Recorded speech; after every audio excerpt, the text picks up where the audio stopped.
네, 해경군 김씨 트위터 계정 소유주는 이재명 경기지사의 부인 김혜경 씨다라는 수사 결과가 나왔습니다. 이 지사에 미칠 정치적 파장도 커질 것으로 예상이 됩니다. 네, 이런 가운데 전국은 급속하게 얼어붙으면서 내년도 예산 심사가 차질을 빚고 있습니다. 정치권 소식 두 분의 전문가 모시고 짚어보도록 하겠습니다.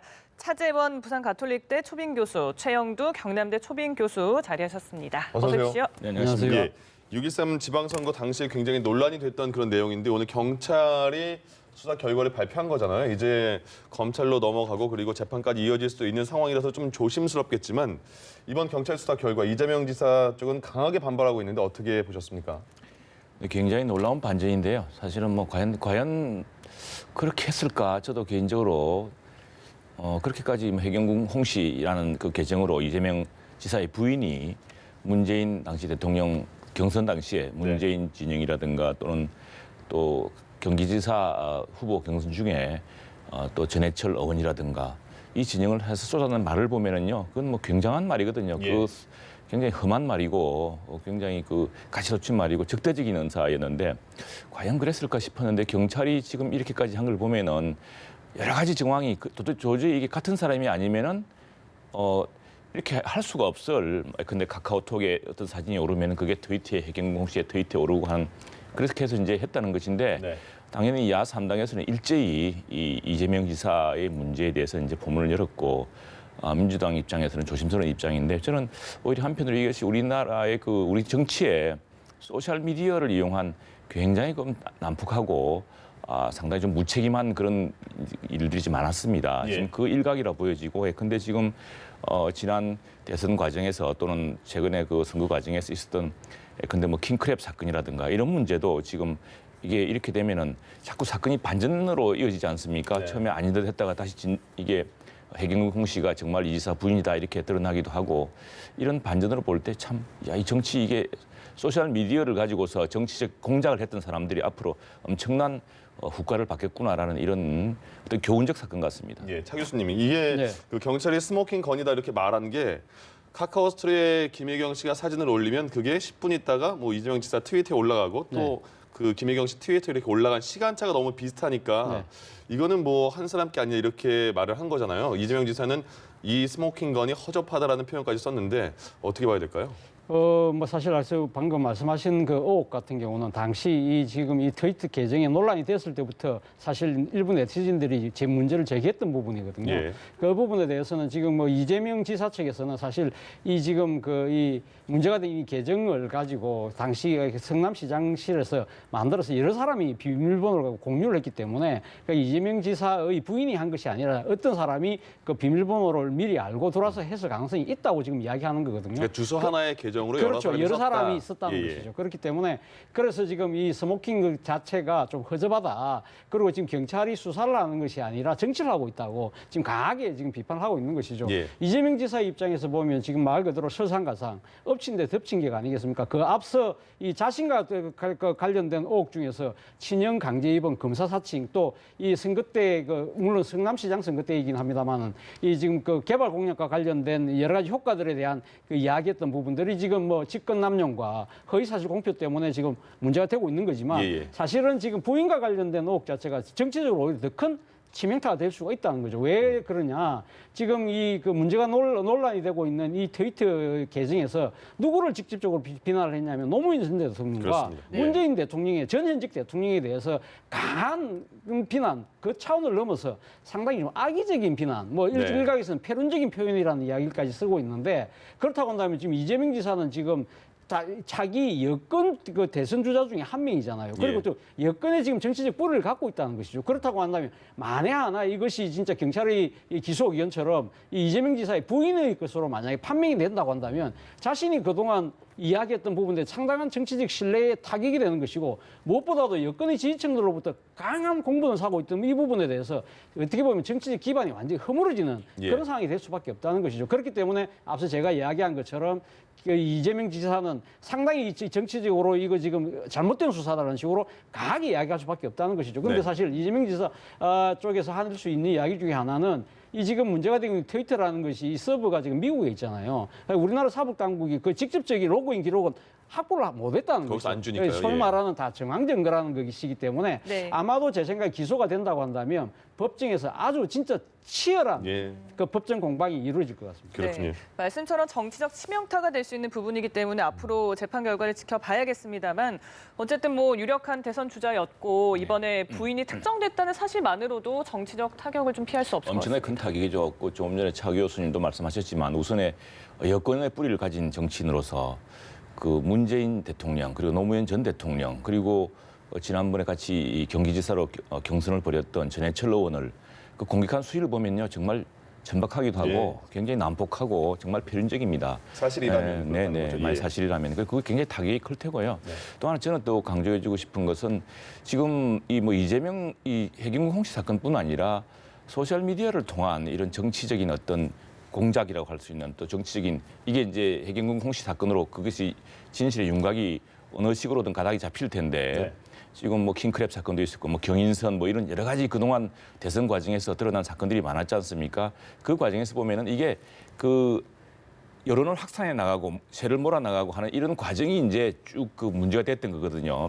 지금 이 사건도 굉장히 많은 트위터 사건을 분석하면서 이게 어떻게 전파됐는지 그리고 과연 이것이 해경궁 홍씨 한 사람의 작품인지 뭐 어떻게 다양하게 드러날 텐데 저는 그 수사 과정 또 재판 과정에서 또 다른 사건들이 어떤 네, 영향을 줄 수 있는 실마리도 드러나지 않을까 이렇게 생각합니다. 예, 경찰이 일단 그 트위터 4만여 건을 다 확인을 했다고 했으니까요.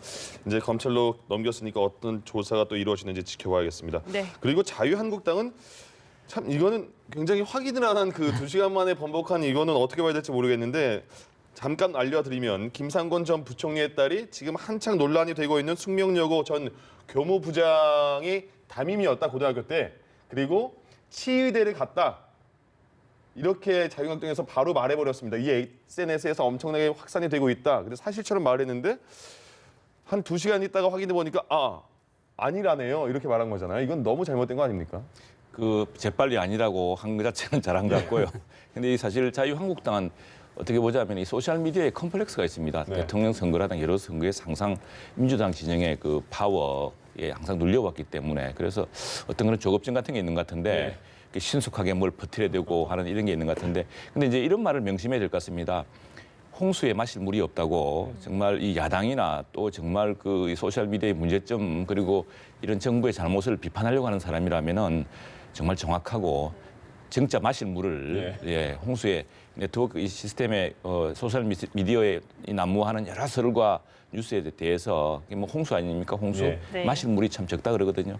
마실 물을 제공해야 국민의 마음을 얻습니다. 차 교수님 이거는 네. 그 김영태 그 사무총장이 직접 말한 거잖아요. 그렇죠. 고위 당직자가 이렇게 확인도 안 하고 말하는 이런 상황은 어떻게 봐야 될까요? 저는 사실 어제 그 뭡니까 그 의혹을 제기했을 때 제1야당의 그 사무총장이 저 정도 이야기하고 원내대표가 또 먼저 말을 꺼냈지 예. 않습니까? 그럼 당 지도부가 어느 정도 상당한 이 근거를 갖고 이야기하는 모양이다. 그러니까요. 네. 야 이거 참 사태가 좀 커질 것 같네. 이게 사실일 가능성이 저는 높다고 봤어요. 예. 사실은. 그런데 그걸 2시간 만에 그걸 아니라고 본인들이 이 사과 이 성명을 이야기를 하는 걸 보고 네. 야 이거는 정말 진짜 더 심각한 문제일 수 있겠다는 생각이 들었어요. 네. 사실 뭐 지금 제1야당이 어떻게 보면 뭐 정부 여당을 향해서 상당히 정치적 공세를 하는 것은 뭐 당연한 수준일 수 있는 것이죠. 그런데 그것은 어디까지나 사실에 근거한 공세여야만 국민들이 지지를 얻을 수 있는 거 아니겠습니까? 지금 딴 사람도 아니고 이 지금 제1야당이 그 공당이라고 할 수 있는 당이 지금 카더라라는 SNS의 그 이야기만 듣고 단 한 번 조금만 확인해 보면 누구나 다 알 수 있는 이야기를 간단한 그런 정치가 간단한 걸 알 수 예. 있다는 것이죠. 지금 김상곤 그 전 교육부총리의 둘째 딸, 셋째 딸이 지금 숙민여고를 다닌 거는 맞다고 그래요. 그런데 그것만 맞는 거죠. 그것만 맞는 거죠. 예. 그러니까 지금 뭐 그 담임이라는 거는 성립될 수 없는 것이고, 그 지금 치과대학을 갔다고 하는데 그것도 학생부 종합 전형으로 갔다는 거 아닙니까? 수시 예. 합격을 했다는데 이 지금 딸들이 94년 뭐 90년대 후반 그때는 이 아예 학생부 거죠? 종합 전형 자체가 10년 뒤에 도입됐다고 하니까 예. 이런 기초적인 이야기 자체를 이거는 진짜 누구나 다 할 수 있는 이야기를 조금이라도 확인도 하지 않고 이야기했다. 이거 정말 문제가 있다는 것이죠. 그런데 왜 그러면 자유한국당이 이렇게 할 수밖에 없었겠는가? 그건 일종의 뭡니까? 이 숙명여 의원의 그런 여러 가지 이 지금 학사 행정과 관련된 불신이 커지고 있고 비판 여론이 커지니까 그걸 좀 올라타 보자는 그런 심리가 작용했던 것 같아요. 근데 왜 그런 심리가 지금 작용했느냐? 그거는 일종의 지금 자유한국당 내의 여러 가지 혼선 때문에 일종의 강박관념 같은 게 있는 것 같아요. 예를 들면 지난번 바로 그 지난주죠. 그러니까 전원책 이 조강특위 위원의 그 사태를 둘러싸고 비상대 체계가 상당히 혼선이 빚어졌지 않습니까? 이러한 부분들에 대한 비판을 조금 어느 정도 좀 이런 새로운 사실을 폭로함으로써 네. 조금 덮어버리자는 그러한 조급증과 강박증의 빚어낸 참사가 네. 아닐까 하는 생각이 듭니다. 그러니까 예. 이슈를 가져오려다가 오히려 망신을 당한 그런 네. 상황이 돼버렸는데 그뿐만이 아니라 또 조국 수석을 겨냥해서 박원순 딸 정가 의혹도 제기했다가 또 조국 수석이 나서서 반박하기도 했었잖아요. 근데 이런 상황들을 보고 지금 한국당 내 분위기가 예전 같지 않다라는 지적이 나오는데 지금 현주소 좀 어떻게 보시고 있습니까? 그 한국당 이제 그 고위회의인가요? 거기서 이제 그 조국 교수 수석이라고 지칭을 하지 않았습니다. 예. 그러나 당시 서울법과대학에 누가 봐도 이제 조국 교수가 바로 누가 봐도 내 이야기인데 똑바로 해라고 이제 바로 반박을 했죠. 네. 그래서 상당히 이 문제도 참 아까 마실 물을 제대로 공급하지 거의 않고 비슷한 내용이에요. 홍수에 휩쓸려 가다가 정말 그 오히려 똥물 뒤집어 꼴이 되고 말았는데 이 문제도 마찬가지입니다. 마찬가지인데 지금 한국당이라는 게 이제 과거에 그 신한국당 이래로 상당히 그 한국당이라는 당이 꽤 우리 저 정당사에서는 꽤 의미가 있습니다. 그런 정당 관료를 처음 도입하고 지금 갖춰져 왔는데 예. 최근에 이제 뭐 탄핵과 분당과 이를 거치면서 한국당 사무처라든가 한국당의 어떤 체제가 상당히 뭐 좀 이전 같지 않은 건 사실이죠. 또 그런 과정에서 신속하게 더구나 지금 비대위 체제에서 당이 아주 정상화되어 있지 않기 때문에 그런 일이 생겼는데 그렇다 하더라도 이런 문제, 특히나 건부의 핵심을 건드리는 문제에 대해서는 조금 그 몇 년 전에 더구나 한번 반복됐던 이야기거든요. 예. 그런 아쉬움이 있습니다. 알겠습니다. 네. 그럼 차 교수님 그 조금 전에 전원책 변호사 말씀을 꺼내셨으니까 한번 네. 얘기를 해보면 네. 해촉이 조직강화특위 위원회에서 해촉이 된 이후에 기자회견까지 열었고 기자회견도 뒤에 현수막도 건 그렇죠. 상태에서 네. 기자회견 열었잖아요. 네. 무슨 네. 출정식 같은 네. 느낌이었는데 그렇지 않아도 신당 창당 의사를 밝혔다 이렇게 지금 네. 보도가 나오고 있잖아요. 네. 가능성은 어떻게 보십니까? 글쎄요, 뭐 지금 이 전원책 그 변호사 입장에서는 아마 이 제1야당의 인치캐신을 한번 해보려다가 그것이 안 됐으니까 아마 또 다른 방법으로 제3의 방법으로 아마 자신이 뭐 새로운 정치 질서를 만들어 보고 싶은 생각이 있는 것 같아요. 예. 그래서 지금 10여 명의 보수 야당 의원들하고 네트워크 정도만뿐만 아니라 나아가서는 신당 창당까지 하겠다는 이야기를 하고 있기 때문에 네. 네. 나름으로는 일종의 좀 새로운 뭡니까 이 정치 질서를 만들기 위한 일종의 빅피처 같은 걸 머릿속에 담고 있는 것 같아요. 그러나 현실적으로 그것이 가능할 것인가? 이 부분은 저는 상당히 좀 퀘스천 마크를 갖고 있습니다. 왜냐하면 이번에 뭐 지금 조강특위 위원을 맡아서 자기가 정권을 휘두르면서 하려고 했다 결국 못했지 않습니까? 그거는 이 대중적으로 인기 있는 정치평론가와 현실 정치를 하는 정치 초보와의 간극이 그만큼 크다는 것이죠. 예. 그렇기 때문에 지금 다 그 밥상이 차려진 걸 받아놓고도 제대로 못하는 상황에서 과연 현실 정치를 그렇게 할 수 있느냐 부분이고 또 하나는 현실적 여건이 뒷받침해 줄 것이냐의 부분입니다. 지금 만약에 10여 명의 야당 의원이라고 한다면 그 사람들 정치 생명을 걸고 진짜 이 모든 걸 갖다가 올인을 해야 되는 상황인데 과연 전원책 변호사의 정치력 그리고 앞으로 여러 가지 뭐 능력을 믿고 할 수 있을 것인가? 예. 사실 우리 과거의 예를 보면 정주영 그 현대그룹 그 회장이 아주 돈 갖고 정치도 한번 해봤고 그리고 또 반기문 전 유엔 사무총장 그 명망성 갖고도 했지만 다 실패했잖아요. 예. 그만큼 이렇게 새로운 정치를 만드는 게 결코 쉽지 않거든요. 그리고 또 네. 무엇보다도 전원책 변호사가 지금 보여주고 있는 여러 가지 정치 철학 자체가 예를 들면 박근혜 전 대통령의 탄핵 자체를 다시 검토해봐야 된다. 그리고 태극기 부대 무조건 안아야 된다는 식의 그런 이야기들이 얼마만큼 현직 정치인들에게 소구력을 가질 것인가. 예. 그런 부분들을 봤을 때는 상당한 한계가 있을 거라고 저는 봅니다. 그럼 최 교수님은 전원식 변호사가 이제 해촉 이후에 정치권으로 다시 들어오려고 하는 이 움직임은 어떻게 볼 수 있을까요? 차 교수님 말씀에서 상당히 공감합니다. 네. 그냥 하시는 말씀은 아니겠죠. 아닐 텐데 제가 다만 하나 조금 궁금한 것은 이제 과연 정말 실제로 그 현역 의원들 사이에서 결국 예. 이 정당을 만들려 그러면 현역 의원 그것도 한 원내 교섭 단체를 구성하거나 또는 그에 준하는 정도의 숫자 예.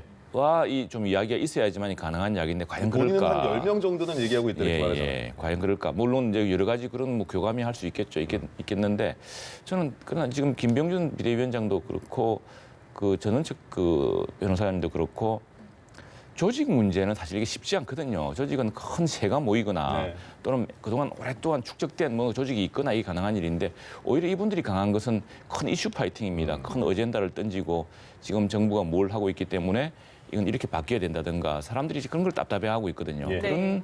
어떤 말하자면 소트 리더십이라 그럴까요? 이런 어떤 어제를 설정하고 또 이슈를 만들어 나가고 또 사람들로 하여금 지금 아주 답답하게 느끼는 그런 정책적인 그 갈증에서 어느 방향성을 정해주는 이런 분야에서 오히려 더 지금 그 길을 보여주는 것이 지금 보수도 그렇고 예. 우리 한국 정치로부터 더 바람직한 것이 아닌가 생각합니다. 두 분 다 약간 부정적으로 생각을 하시는군요. 알겠습니다. 참 말씀을 듣다 보면 보수 재건이 정말 쉽지가 않다는 생각이 드는데 지금 보수 야권을 중심으로 반문연대를 구축하자라는 목소리도 커지고 있잖아요. 이 실현 가능성에 대해서는 좀 어떻게 보세요? 이렇게 반문연대가 참 어렵죠. 이제 민주당은 근데 지금 민주당이 이렇게 다시 지역 선거, 지방 선거까지 다 석권하는 이런 게 이렇게 되는 12년이 걸렸습니다. 12년이 걸렸는데 그때는 물론 이제 신속하게 민주당도 분당되었다가 다시 이제 합당하고 했습니다만 아마 이게 합당한 과정이 난 쉽지는 않을 거라 봅니다. 우선에 탄핵을 둘러싼 책임론 그 공과론이 지금 여전히 지금 큰 이슈이기 때문에 쉽지 않은데 그러나 이 지금 단순 수치로만 보자면은 지난 대통령 선거도 그랬고 지금 여러 가지 것도 그렇고 그냥 합치면은 문재인 대통령이나 민주당보다 훨씬 커지는 것도 사실이거든요. 단순 합산만 보자면은 근데 이게 어떻게 합쳐질 수 있냐 큰 문제인데 당장 그것이 이 합치려고 하면 굉장히 큰 시련이 따를 겁니다. 우선에 뭐 그 탄핵 문제에 대한 이제 책임 문제 또 그걸 어떻게 평가할 것인가. 그래서 많은 그 보수 진영의 원로들은 과거를 더 이상 재론하지 말고 미래로 가자라고 이야기하고 있습니다만 그게 현실적으로는 쉽지 않은 걸림돌이 될 것 같고 해서 그래서 저는 이것이 이제 이런 논의는 계속 되겠지만 어떤 경우에는 어떤 지금 한국당과 바른당이 보여주고 있는 정책적 연합의 형태라든가 또는 선거에서 그래서 단일화라든가 이런 형태로 어떤 이른바 반문연합이나 새로운 보수연합이 서서히 구동되지 않을까 그렇게 생각합니다. 예. 네. 이제 반문연대가 왜 가면 이 시점에서 나올까를 우리가 한번 돌아볼 필요가 있다는 것인데요. 제 네. 생각에는 지금 갑자기 뜬금없이 나오는 이야기는 아닌 것 같고요. 오랫동안 아마 지금 이 분열돼 있는 보수의 야권이 합쳐야 된다는 그런 뭐 명분들 그런 것들이 있지만 근데 왜 이 시점이냐? 지금 문재인 대통령이 지지율이 조금 흔들리는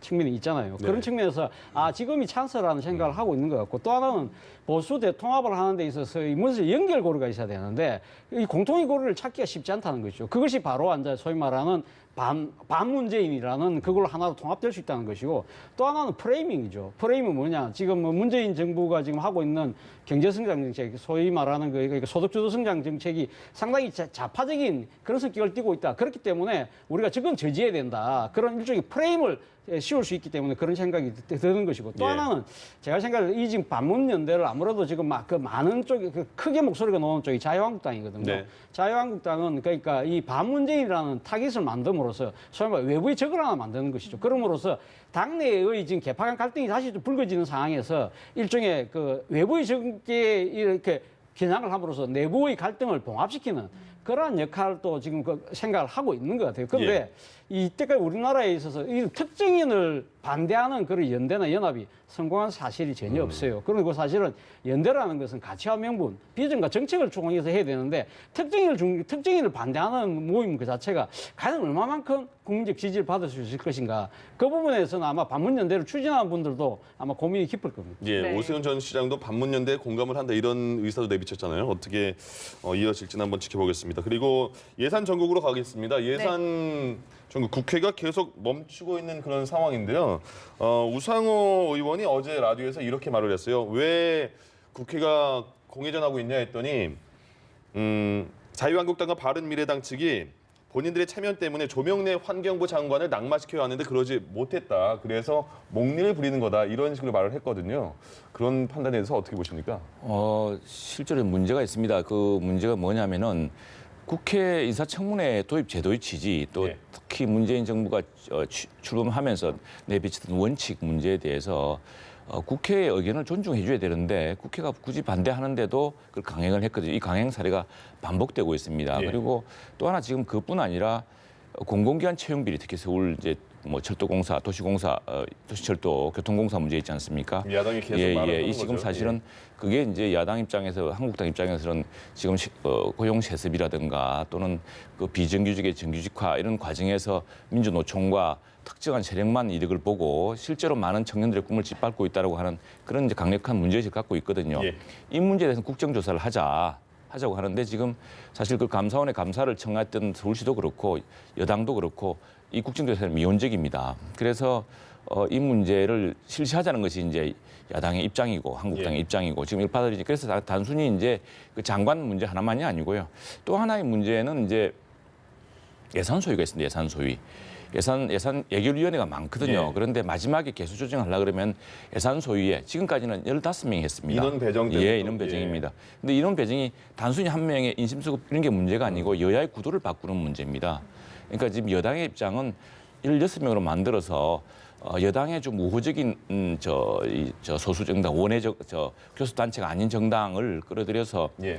여당이 유리한 구조로 가져가겠다는 것이고 예산 전체 구조를 한국당 입장에서는 아니 19대 때부터 계속 해오던 대로 해야지만이 한국당 6석으로서 팽팽하게 긴장 관계를 견제를 할 수 있다. 예. 그래서 잘못된 예산, 야당 입장에서 볼 때는 잘못된 예산을 좀 감경하고 새로운 예산 조정을 할 수가 있는데 그 자체의 균형을 무너뜨리는 상태에서는 불가능하다. 예. 근데 지금 이제 근본적으로 보자면은요, 왜 야당이 이렇게 목소리를 높이고 있냐면은 예산 국면으로 넘어가면 야당이 불리합니다. 네. 예전과 달리 국회 선진화법, 이른바 국회법이 새로운 국회법의 제재에서는 예. 11월 30일까지 모든 예산 논의를 종결해야 되고 12월 2일까지 자동 부의가 돼서 국회에서 처리하도록 되어 있습니다. 그래서 뭐 이걸 가지고 몸으로 막는다든가 이렇게 할 수가 없거든요. 그런 과정에서 지금 야당 입장에서는 정부의 예산 국민에 끌려가지 않으려고 하면은 그리고 지금 문제되고 있는 문제 국면들을 분명히 짚기 위해서는 이게 끝나고 나면 사실은 국정조사가 뭐가 아무것도 없어집니다. 예. 그리고 그 고용 세습이나 지금 서울교통공사 사례에서 빚어졌던 여러 문제점을 제대로 조사할 길이 사실은 넘어가 버리는 거거든요. 네. 예, 그런 문제점들을 야당은 걱정하고 있는 것 같습니다. 네. 차 교수님, 예. 지금 그럼 국민이 보기에는 네. 이 본회의도 약속을 했는데 무산이 된 상태고 그러면 여당은 야당 탓 때문이다, 야당은 여당 탓 때문이다. 국민이 보기에는 어떤 걸 기준으로 해서 누가 잘못한 걸 판단해야 됩니까? 사실 뭐 국민들 입장에서는 좀 억장이 무너질 수밖에 없는 예. 것이죠. 사실 그저께 국회 본회의가 무산됐지 않았습니까? 그러니까요. 그때 당시 본회의에 90개 무쟁점 법안들을 처리하기로 돼 있는데 그게 처리가 되는 예, 거였는데요. 그렇죠. 그건 예. 사실 민생과 관련된 여러 가지 법안들이 있었기 때문에 그러한 부분들이 제대로 처리하지 못하고 그냥 무산돼 버렸지 않습니까? 예. 그런 네. 걸 본다고 한다면 사실 뭐 여야의 누구의 잘못을 떠나서 그러니까 지금 이 국민들이 국회를 바라보는 시선이 아주 차가워질 수밖에 없는 상황인 것이죠. 그리고 여기다가 앞서 말씀하신 것처럼 지금 예산 심의를 진짜 밤을 새워서라도 해야 될 시점에 국회가 지금 헛들고 있지 않습니까? 네. 그런 부분들을 본다고 한다면 국민들 입장에서 도대체 그러면 지금 그 국회의원들은 뭘 하느냐 하는 이야기가 나올 수밖에 없고, 근데 지금 바로 그 때문에 저는 여야가 아마 내주 초쯤 되면 결국은 타협하지 않을까 하는 생각입니다. 지금 앞서도 말씀하신 것처럼 국회 선진화법에 의해서 지금 이 야당 자체가 거의 더 이상 버틸 시간이 별로 없어요. 네. 지금 야당 입장에서 470조가 넘는 그 막대한 예산에 대해서 상당히 이 정부의 씀씀이를 줄여야 되겠다고 한다면 빨리 지금 그러니까 예산 심의에 복귀를 해서 하나하나 따져볼 필요가 있다는 것이죠. 만약 네. 그렇게 하지 않을 경우에는 말씀하신 것처럼 11월 30일 날 되면 바로 종결되고 자동 부의되면서 가면 정부 예산 원안대로 그대로 올라가는 거예요. 그러면 그러면 이제 표결을 거치는데 지금 법여건이 가반수가 넘어요. 그러면 야당 입장에서는 닥쳤던 게 지붕 쳐다보는 격이 될 수 있는 거거든요. 예. 그렇게 되면 올 수밖에 없는 것이고 여당 입장에서도 그렇다고 해서 그러면 여당 입장에 시간 많으니까 버틸 수 있느냐? 그렇지도 않다는 거죠. 왜냐하면 지금 이 예산에 대해서 만약에 지금 11월 30일까지 버티고 정부 원안대로 간다? 거기에 대한 나중에 사실은 어떻게 보면 정치적인 날치기가 될 가능성이 높거든요. 예. 네. 그 부분에서 또 상당히 앞으로 향후 여야 간 협치도 해야 되는 측면이 있기 때문에 네. 그런 걸 고려한다면 저는 국민의 따가운 비판 그리고 여러 현실적인 여건들을 봤을 때는 결국은 여야가 내주 초에는 아마 정치적 타협을 모색하지 않을까 생각합니다. 알겠습니다. 네. 참 뜨거운 감자였던 유치원 3법 개정안도 사실 좀 어려워졌는데 한국당이 처음에는 또 협조를 요청을 했다가 갑자기 신중론으로 네. 바꿨거든요. 네. 그 배경은 좀 어떻게 보십니까? 저는 뭐 이 사립 유치원과 관련해서는 참 처음에는 만약 국민들이 공부를 하라고 하실 때만 하더라도 이 지금 자유한국당도 박용진 의원 잘한다는 식의 이야기들이 칭찬했잖아요. 칭찬하는 예. 목소리가 나왔는데 그럼 왜 이제 와서 약간 발을 빼는 듯한 모습을 보이느냐? 그것은 아마 자유한국당이 갖고 있는 나름대로의 국정 철학이라는 소위 말해 보수주의, 보수에 대한 그런 아마 이 정치 철학 때문에 상당히 좀 작용하는 것이 아닐까 하는 생각이 듭니다. 사립 유치원과 관련해서 이번에 저 포럼에서 이야기 나왔지만 사유재산권을 보호해야 된다는 이야기가 바로 지금 이 약간 좀 옹호하는 논리 중에 하나잖아요. 그것이 지금 김병준 비대위원장이 들어서서 제일 먼저 한 이야기가 뭡니까? 이 문재인 정부가 지나친 국가주의다. 그러니까 국가가 너무 이 개인의 여가 생활에 간섭한다. 이런 부분들이 잘못됐다고 이야기를 했지 않습니까? 예.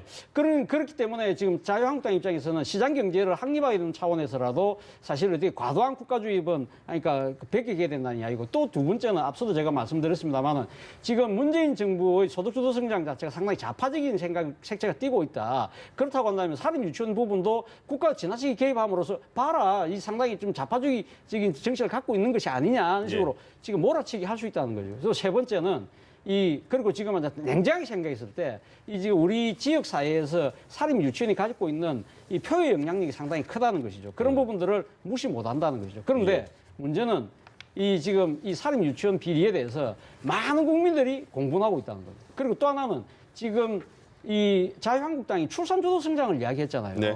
출산주도 성장 이야기하면서 사립 유치원 비리를 체결하지 않는 쪽으로 간다고 한다면 좀 엇박자잖아요. 말이 안 맞잖아요. 그런 측면을 본다고 한다면 아마 제 생각에는 지금 사립 유치원을 옹호하는 그래도 상당히 한계가 있지 않을까 생각이 듭니다. 알겠습니다. 문희상 국회의장이 어제 여야 5당 대표 부부 모임도 했고 그리고 또 월요일인가요? 여야 원내대표 정례회동도 한다고 하니까 이 국면을 좀 타개할 그런 그 의견들이 나올지 한번 주목을 해보겠습니다. 여기까지 하죠. 차재원 부산 카톨릭대 교수, 최형두 경남대 초빙 교수 두 분과 함께했습니다. 고맙습니다. 고맙습니다.